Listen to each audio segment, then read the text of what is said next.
wanted to do Good News Week this week because it is the 1-year anniversary of when we first recognized we were in a worldwide pandemic, and so much about our lives changed. Many of us have had personal loss, disappointments. We've been scrambling, we've had stress, but it's also been a time of surprising innovation and opportunity, new partnerships, and using technology. I was saying a year ago, I never would have imagined I would have been going live from a Zoom call on Facebook, right? We have had some shuffling and reshuffling of our priorities, and most of all, we have had opportunities for leadership. The best organizations have taken a step back, and we all maybe went on pause for a little while, but the best organizations didn't permanently pause. They thought, what is our work to do here? How can we use our influence for good? So in my personal world, first I had to think about work. How was I going to lead a team? I started using results-only work environment, which is being clear about deliverables and deadlines, but giving the people flexibility to work around children's issues, school issues, family issues. And how do we make sure that our move into the Leadership Center continues to be successful? From a personal level, how can I support my friends and family? I use my little Zoom link to set up some weekly connects with people I love. And for the community, I first of all wanted to make sure I was using my social media for good and sharing good information, uplifting information. And then I also decided that this was a way that Leadership Tulsa and me personally could help connect with the larger community. And I can tell that the impact of that over the year has meant different things to different people, but I have been proud of how Leadership Tulsa has pivoted and adapted. So for our Good News Week, we set our sights out into the larger community. And we looked for other organizations and individuals who had also answered those questions. What is our work to do here? And we looked at individual business owners, nonprofits, governmental associations, large corporations, and grassroots action. And we found just 10 of probably hundreds of good news stories to share with the community, which we've been doing live on Facebook all week. And so we have the featured organizations with us today. And I caught most of them before they got on. So I think I know all who's here, but I have some questions, some starter questions with them, and then we'd love any questions that you all have as well. So Onikah, you happen to be right closest to me in the little Brady Bunch square box. So if you're speaking, you will want to unmute yourself.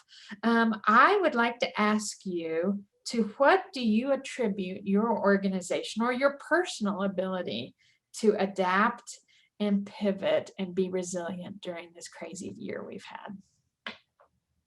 So I like to point out that systems, businesses, any entity, and someone smarter than me said this, is really a larger reflection of the folks who operate within them. And so for us, my team has really been our rock and our center throughout this time. And when I went through the hiring process, the things I look for are, how do we hire amazing folks who have integrity, who believe in the mission, truly it's something they would be living out even if they weren't working at Fulton Street, and bring them onto the team and then let those folks lead the work. And so when we were hit with a pandemic, my team, along with myself, because flexibility is kind of a core strength and a core value of ours, we're ready to pivot. I've lived a life where I've had to be flexible. And so when faced with a wall, you figure out how to go under, how to go over, how to go around, how to figure it out. We also had gone through so much already just in leading up to open, that we had jumped through so many hoops and obstacles that this was just like, okay, another thing that we have to figure out in order for us to be successful. So I think just having a team who was all aligned on mission, all aligned on vision, we were able to adapt and keep the integrity of what we were trying to do as a business at the heart of everything we did within the pandemic.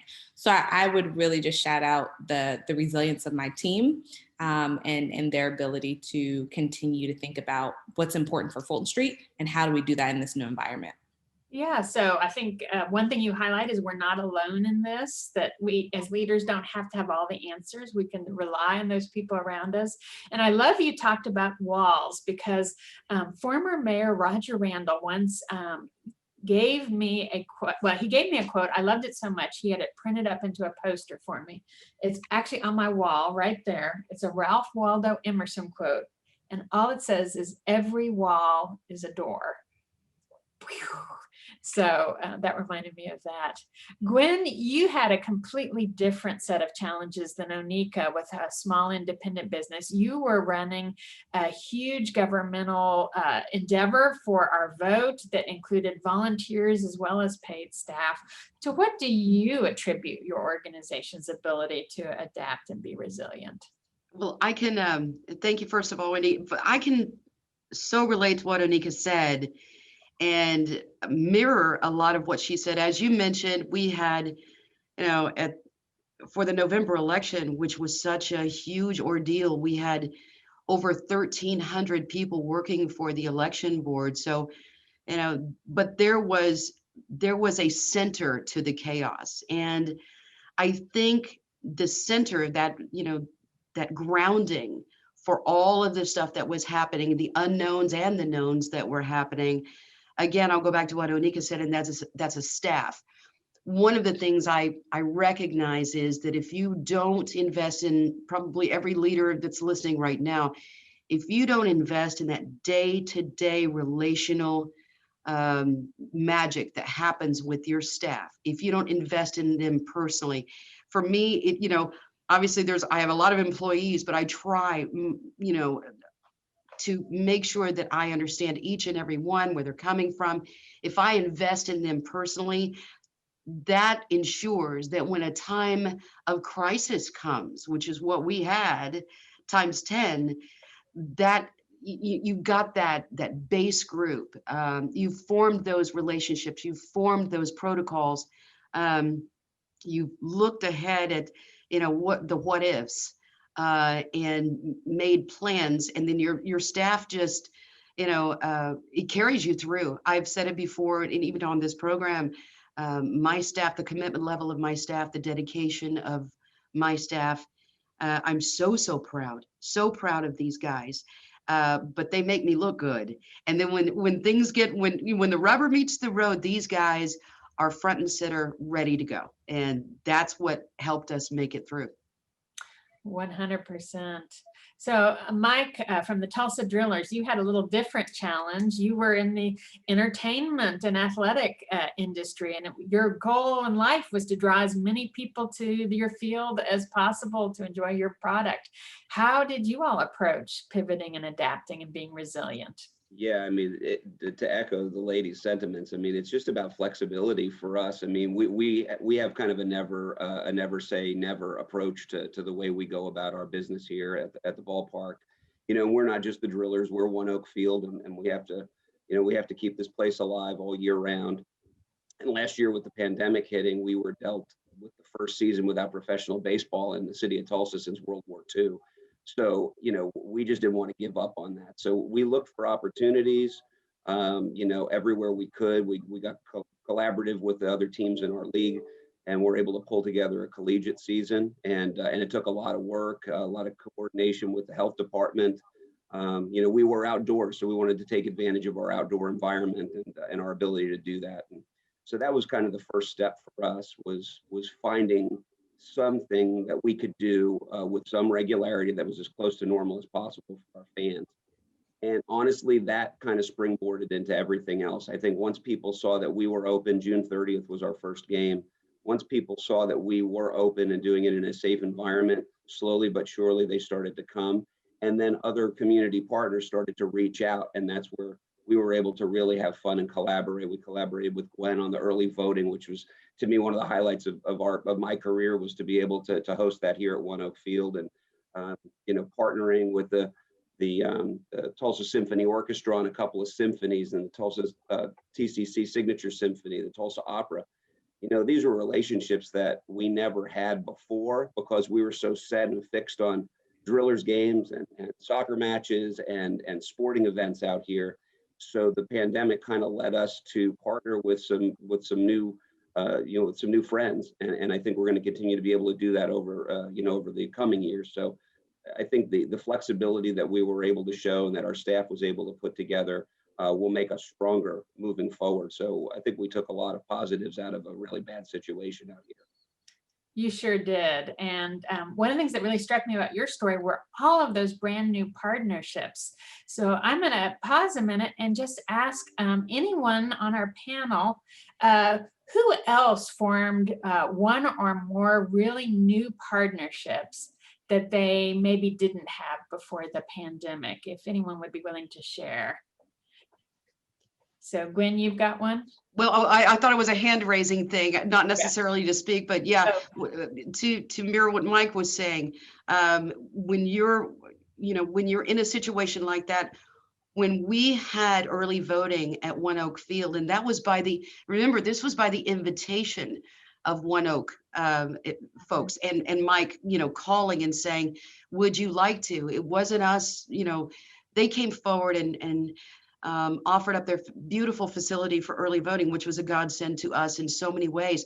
But on top of that, that effort involved, community partners that went so far beyond anything that, like Mike said, I've ever experienced. That was the city of Tulsa. Obviously, law enforcement from both the county level and the city level, highway departments, IMSA, a lot of the folks that had to stage there for such a big event as that. And then of course, One Oak Field and all the folks that are there, they're probably one of the greatest, like Mike said, one of the greatest things that we can look back and be proud on is that alliance. So one of the things that helped us get through this, and I think everybody can probably relate to this, is that you don't know that you're going to need these people, but when you do, you form these alliances and community comes together. And again, that is a silver lining from what happened, because we do have new friends, new alliances, new relationships that we never had before, and we'll have them probably going forward forever. Beautiful. Anyone else on our panel have another take on that question about what it attributed your organization's ability to adapt and be resilient? Omare? I'll jump in. So I was freshly new to the park system. I think I'd been there maybe a month and a half before the pandemic hit. Those of us who have been in Tulsa for any length of time know that the park system has taken some pretty big blows over the last probably 10 to 20 years. So a lot of the staff that I walked into and inherited had been there through this history of that constantly being the department to be attacked and cut back on. So coming into the Parks Department, I had all these great ideas about how I want to collaborate and get them working more as a team, but I thought it was going to take time. But the pandemic, while it had a lot of tough blows, really actually helped me push some of my goals along a lot faster. As a manager, I was really concerned at first because all of my people are out and work with the public. And I didn't want to close our centers because I was fearful that would mean I would have to let people go or send them home without pay. And so holding on to that for as long as I could, when we finally got permission to close, I then went down this rabbit hole of okay, let me qualify them to work from home. And so all of that ended up happening. And we were able to form these task force, whereas my teams were really used to working in silos within their centers. They were now cross collaborating. And now that we're back, we opened back up in June to the public, very limited activities, but they've still been able to work as a team. And I don't think that's something that would have happened as quickly had it not been for the shutdown. So I love that you suddenly were able to break up old silos. And it reminds me, I was actually having a call yesterday with a really huge corporation. And the people I was on the phone with were in 3 different geographic regions. And I said, oh, this virtual world must have been old hat to you and go, actually, no, they said that they used to travel and they've had better cross-corporate collaboration because of the pandemic and the fact that everyone's gone to technology. So I thought that was really an interesting point.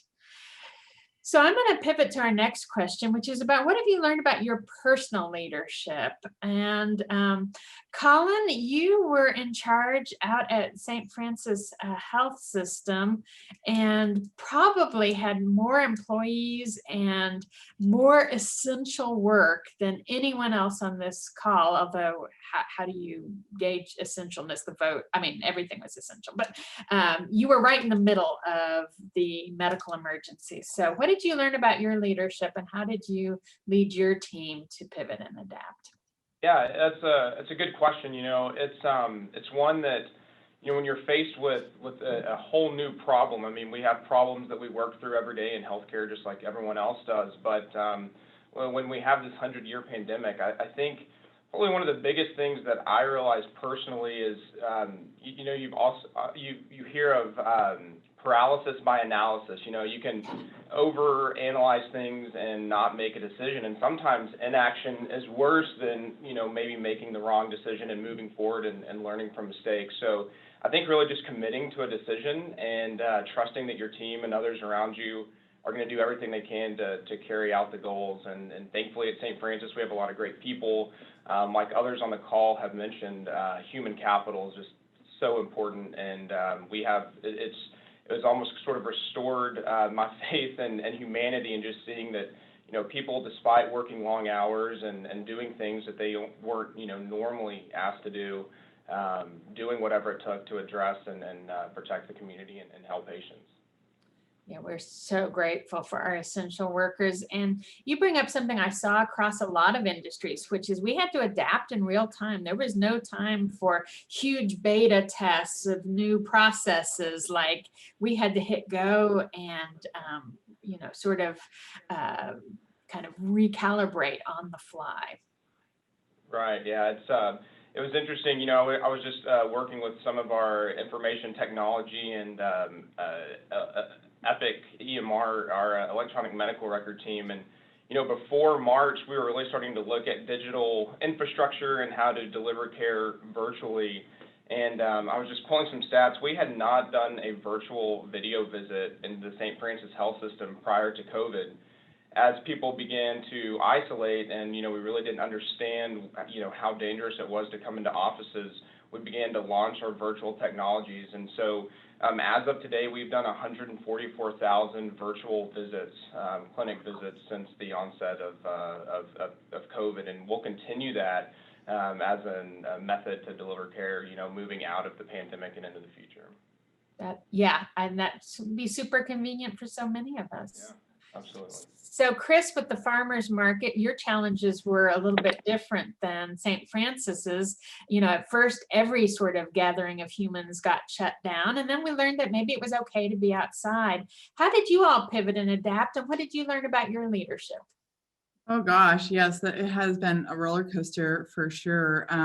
We were shut down our first 2 months of our market, April and May. And so while we were closed, all of our vendors, we represent over 70 small businesses, all of whom were essential, but we're not necessarily seen as such from the get-go. So we had to do a lot of work to do some advocacy to help people understand that we were a lot more than a special event. And I think it really exposed a lot of work there that still needs to be done to kind of emphasize our essentialness in what we do. But, while those things were happening and we were working on that, we did have to pivot to move food immediately that was going to go to waste. And of course, generate income from our farmers that, they relied solely on our market for their income. So something we were able to do was create a program where essentially we were purchasing their food at retail cost, and we could then turn around and donate that food to area organizations that were feeding folks. And so it was a really fantastic immediate solution. And I really think that, a positive thing that has come through this pandemic is some of that intense, chaotic pressure really is such a a driving force for innovation and invention, and necessity is the mother of invention. And I think that pressure really pushed us to new creative fronts that we never would have visited otherwise. And it's certainly, for me and my personal leadership, really is going to encourage me to lean into discomfort a little bit more and moving forward. Things that that you can play it safe in so many ways in leadership and how you run your organization, but there is a lot of benefit to gain in trying something new and kind of just going for it. And certainly something that was highlighted for me is, trust in my team and trust for my vendors.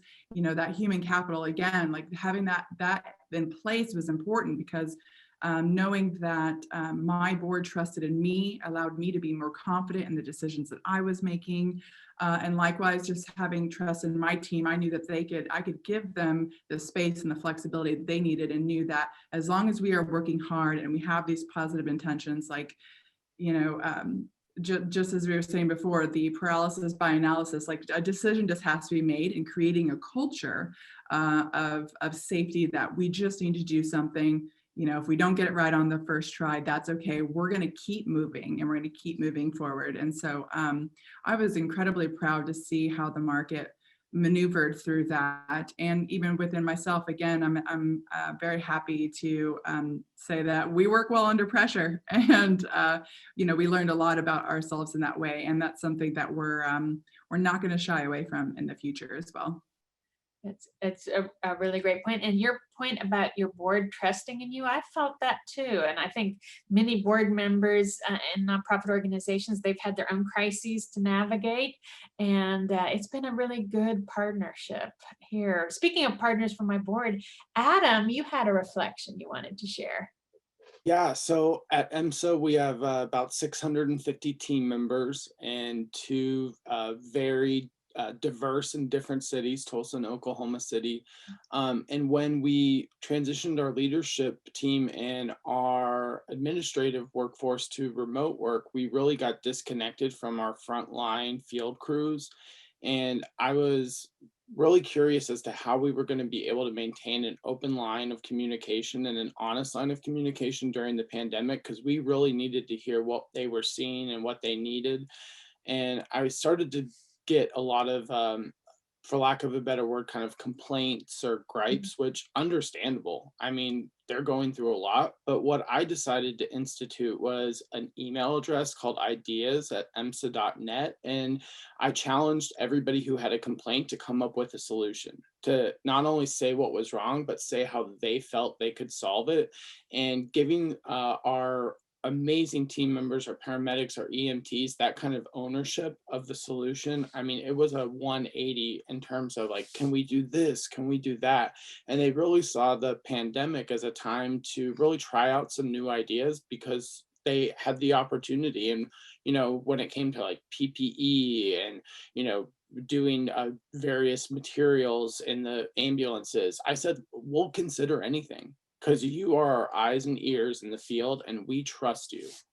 I love that. So does anyone else on our panel have a story about how some of the best ideas bubbled up from the front lines? Mike? Yeah, I mean, I would say over here, that's a great idea, Adam. I love it, and we're probably going to steal that from you. But we really encourage everybody here to cross over to other departments and think like, they're a general manager like me. I really, love that. Like Gwen talked about earlier, there was a phone call from us. Well, that came from our community relations manager, Taylor Levacy, who found his inspiration from seeing something about the LA Dodgers were hosting early voting at Dodger Stadium. They're our parent club. And he said, hey, Mike, the Dodgers are doing this. Couldn't we do this? Would you be okay with me calling Gwen? And I said, yeah, let's do that. And I think that's just an example of across the organization. I think in this time, we were looking for ideas from everyone, and everyone was motivated to get us back to normal. And you just never know where the best ideas are going to come from. They don't all come from the top. So you have to have an open voice and an open door to listen to everybody else in the organization and let them have a voice. Great, thank you. Terra, I haven't had a chance to talk with you yet, but one of the things about your story that just really struck me was how you were motivated by the incredible need you saw to help people with their utilities. Some of that came from personal experience. Mhm. And you talked about building the skills that you needed while you did the work. You didn't wait to have all the skills, that you really built the skills you needed. Where did you find the strength and resilience to do that? What have you learned about your own leadership during this?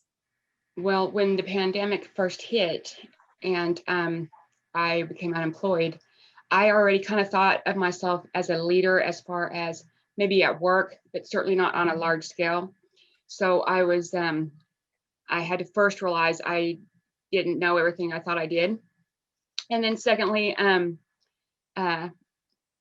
was one thing to be able to feel sorry for myself, but not to be able to do anything and then be stuck in my house not doing anything was enough to send me over the edge. So I had to feel like I was doing something, and action gave me that opportunity to speak and be heard, and to talk to people like city leaders or at the house and other opportunities. So what I learned was that a good leader has to be comfortable being uncomfortable, and has to let go of any fears of or any failures, to be able and just focus on the issue that's in front of them to make the best beneficial choice. So true. Who else learned? Who else learned new skills during all of this? Something that so just from a practical standpoint, some of the technology skills for sure, but who else had to pick up some new skills? I did, because I didn't know how to do Zoom. I didn't have a Facebook account. I just don't do social media really. So I didn't have Facebook, but I've learned how to do Excel now. I've learned how to, I can pretty much work a computer pretty well. Some hiccups, but pretty good. I love it. I love it. So what advice go ahead, Onikah. I'm sorry. I was just gonna say I'm a millennial by technicality. It's just the year I was born. But when it comes to technology, not my thing. So our business, we recently got a TikTok. We've done Instagram stories. So it's really stretched me to, one, just be open to all the new social media platforms, but also learn how to utilize them. So I'm not just telling my team, like, yeah, go use a TikTok. Like, we're all getting on there. And so that's been different. I will say the other thing that has pushed us in that direction too, that is a result of the pandemic, is really realizing that, yes, we were so focused on building community here in Tulsa, but the pandemic and everything going virtual has really broadened our audience. So our platform is not just Tulsa. It's a good bulk of it that comes from Oklahoma, but there are so many folks who engage with us from around the country in cities that don't have independent bookstores or don't have Black-owned bookstores. And so as we've expanded our national audience, we've had to figure out the ways to reach in and engage that larger community as well. Great. Adam. So unfortunately, we had to do some layoffs, because at the beginning of the pandemic, we knew that our call volume was going to substantially drop because of people staying at home. And so when we, had to do some of those layoffs, of course, they were really hard, but that meant that I had to take on some of the responsibilities that were handled by some of the employees who are no longer with us. So I went from a steak knife to a Swiss Army knife. So I went from doing one thing to doing a lot of things, and I love being able to do a lot of things, and I love to challenge myself. One of the things that I started to do is I became the board secretary for the EMSA Board of Trustees. So I'm really good friends with the city clerks in Oklahoma City and Tulsa now, and I know Robert's, rules of order. And I think that, I came from a place of, yes, how can I help? Whereas before I might have been like, am I the right person to do this? So I think challenging myself and being vulnerable, I really learned that, I could do more than I expected that I could do. I love that phrase. Yes, how can I help? It reminds me of what's my work here to do, but yes, how can I help? Even if I'm not the perfect person, I'm here. So Omare, what advice would you give to others as they're thinking about how they're going to take what they've learned through this pandemic forward and continue to pivot and adapt? I would say to believe in yourself. So I have been in positions where I've always like had to make decisions on the fly a little bit, but I think to your point earlier, there was always, oh, do we need to test that? Or maybe I need to check with so-and-so before it happens. And what I found in the pandemic is there was no time for testing or trying. It was just kind of researching, trusting yourself and moving forward with it.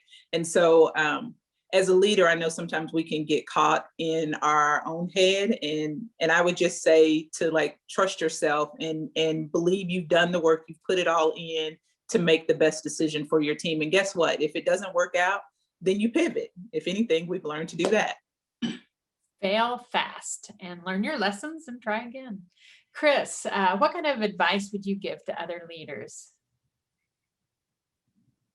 So I'm just echoing that for sure. I mean, I absolutely have been saying, don't be attached to the outcome. You can't, you're not going to get it right on the first try, basically, but it's more important to take the first step and let that lead to another step. And, again, have trust in the process of that. Like Omare was saying, like, you and your team, you're there in that position because you've put in the work, and, that's you need to just lean on that you put in the hard work, have trust in the process, and every next decision will lead to a better next decision, and just keep pressing forward in that way. But, don't get hung up on, we have to get it right the first time, or it's all or nothing right now, because it's not. It's a process that, here we are a year in, we're still not done. We're going to be doing this for many years, trying to, get back on track and continue. So one day at a time. Have patience with yourself and your team, trust one another, but know that you are moving forward. Mm-hmm. I love that. All or nothing thinking is not very adaptive. Collin, how about you? What advice would you have for our leaders? Yeah, I think that, when you look at a large problem in totality, it sometimes seems insurmountable. If I think about the way that we deliver care today, and if someone would have told me that we were going to do, 1,000 COVID tests per day and, 5,000 COVID vaccines per week a year ago, one, I wouldn't know what that means, but two, I would feel overwhelmed.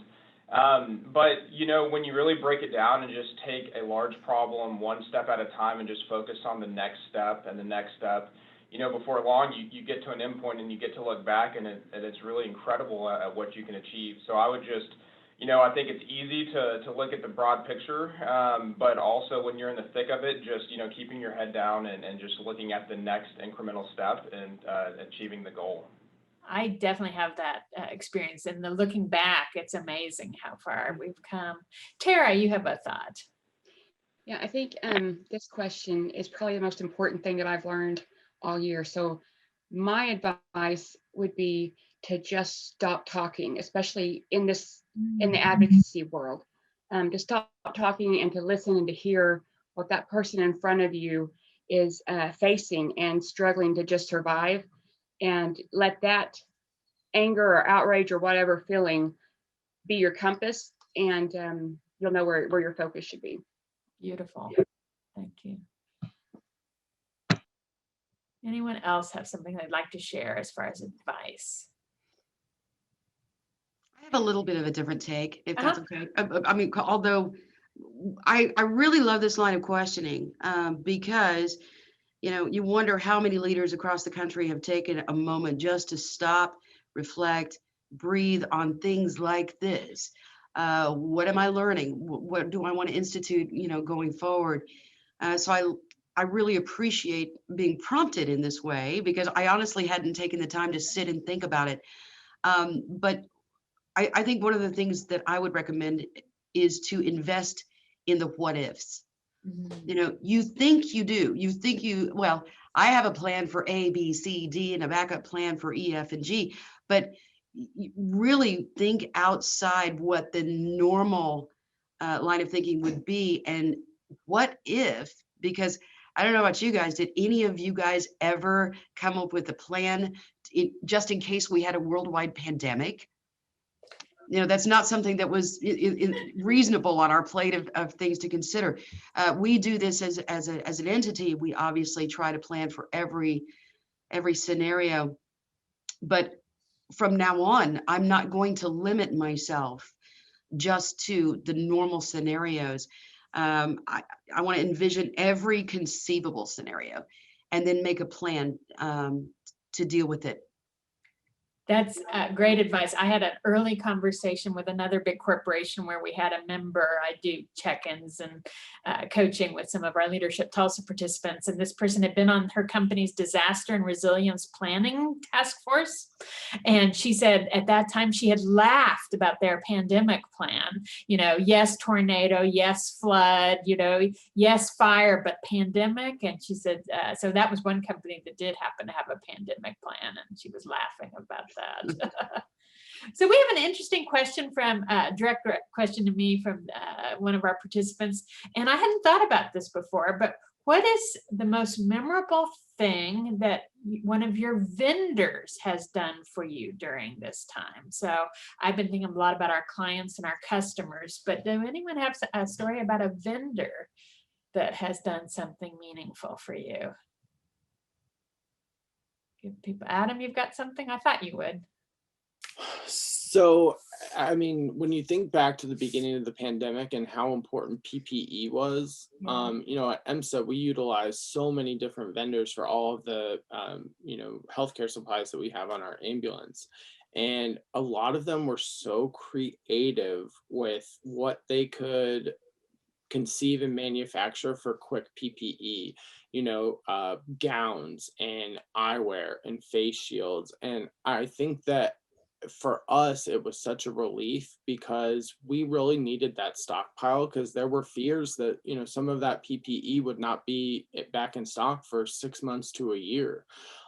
So I remember, you know, one company in particular, what they had made initially was some packaging for some of the medicines. Well, they all of a sudden started using their packaging for gloves, and they had a mold and they just were shipping us gloves. And the gloves came in almost like those vacuum sealed Ziploc bags where they're usually in nice boxes. And it was like, whatever, they're gloves. Perfect. And I mean, we weren't in the mood for wrapping paper. We were in the mood for gifts, you know, and that's certainly what it was. And I think that just the healthcare community in and of itself, I mean, there are going to be so many stories that come out over the next 5 years of people doing amazing things. And you know, necessity breeds innovation. And I was impressed because we honestly thought that, you know, how do you respond to an emergency if you don't properly protect your employees? And Gwen and I talked about this about elections, and they needed PPE for poll workers. So I just think that, you know, they really stretched the limits of what they were doing and what they were capable of. Mike, it looks like you might have something too.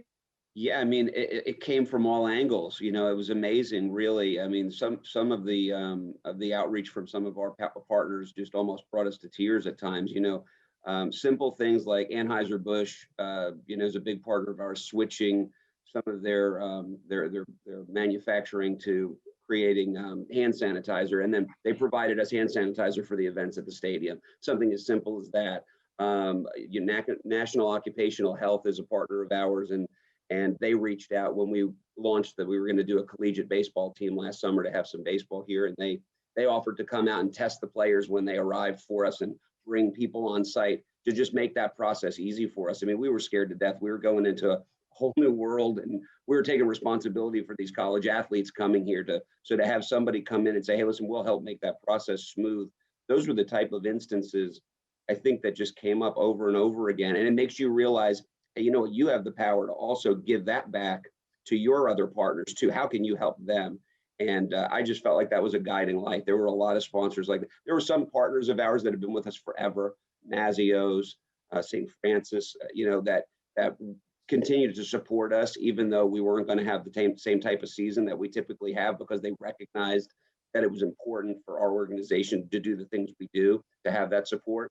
So It was there's a lot of uplifting moments that came out of a really bad situation for us. And I think I have such a more positive outlook moving forward because of all the things we've learned and all the interactions that we've made. Anyone else on our panel have a thought on that question? Tara? We don't have vendors, but I just wouldn't feel good if I didn't say, we had a couple of really large events to get out and reach the community the week the pandemic hit. So when we were able to get some CARES Act funds to give to people for utility assistance, we didn't have vendors, but we had nonprofits that were already spread so thin and working so long, add more work to their tasks for free. I mean, they just for nothing. And so we didn't have vendors, but we had people step up. And it was right around Christmas when people were getting help, and we helped 3,000 families by their generosity. So yeah. Everyone just reach deeper and deeper during this, for sure.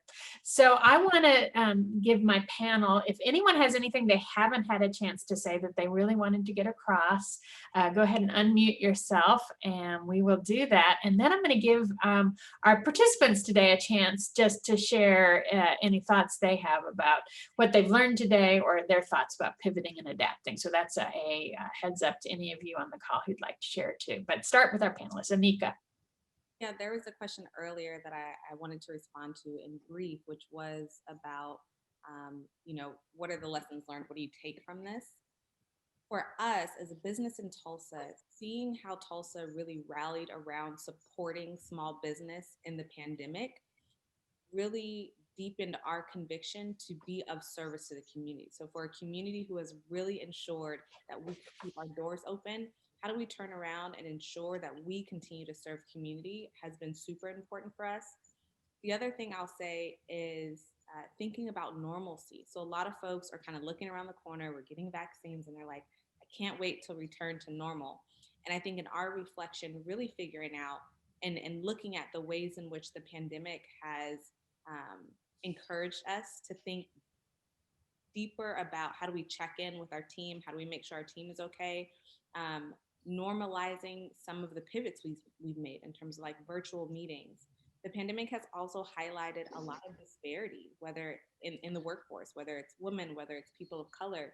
And we've tried to adjust to make sure that we're accounting for all of those things. And so I think really thinking about what are the things that we've had to adjust to because we realize the weight that people have been carried that has been exacerbated by this pandemic, and how do we ensure to normalize those practices once we're out of a pandemic, because those things aren't going away. They may be less of a burden, but they're still going to be there, and I think we still need to be responsive to those things. So that's one thing that we're thinking about. I'm so glad you raised that. Anyone else from our panel have a thought that they'd like to share?